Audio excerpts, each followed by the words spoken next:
They called him the father of contemporary gospel, a man whose voice could move even the hardest heart. But behind the radiant smile, thunderous praise, and iconic stage presence, Rance Allen was fighting battles the world never knew about.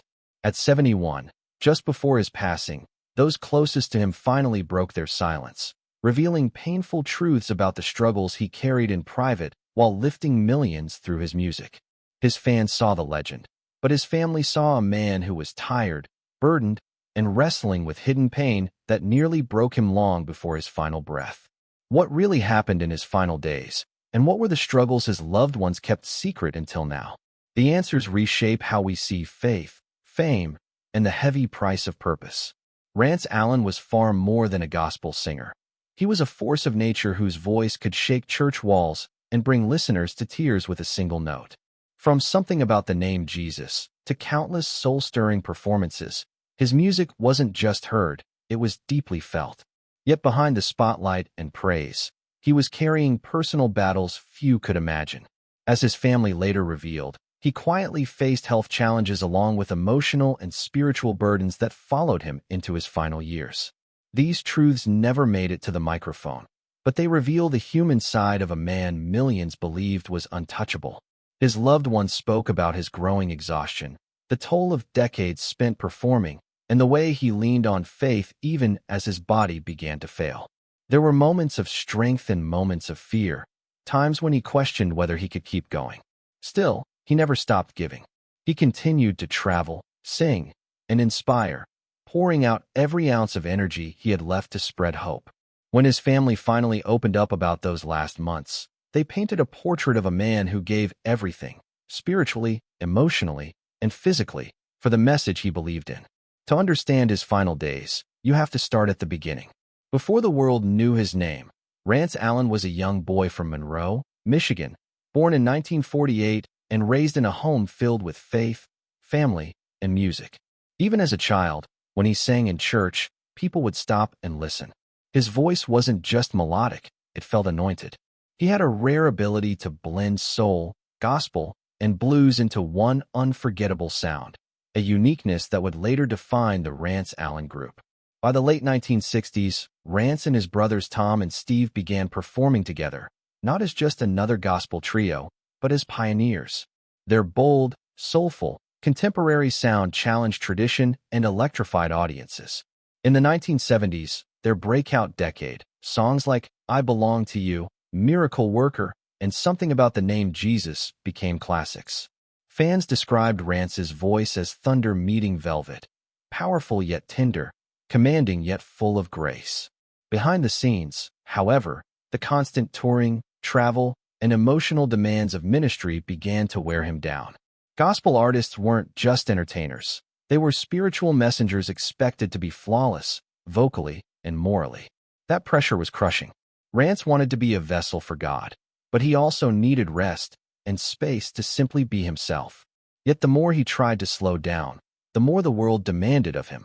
Invitations poured in, concerts sold out, and fans lined up just to touch the man whose voice had carried them through dark times. The spotlight was heavy, and over the years it took a toll on his health. He kept his struggles private, believing his mission was to encourage others, not burden them with his pain. By the early 2000s, signs of fatigue were becoming noticeable. Performances that once felt effortless began draining him, but he pressed on, convinced that as long as he had breath, he had purpose. His family noticed changes and worried, but he brushed off concerns, insisting he was fine. Eventually, it became clear his struggles weren't only physical. Years of carrying others' burdens led to emotional and spiritual fatigue. As his fame grew, so did expectations, and the gospel culture of pushing through pain made it hard for him to admit weakness. Even when doctors raised concerns about heart-related issues and complications tied to his weight, he kept going, unwilling to disappoint anyone.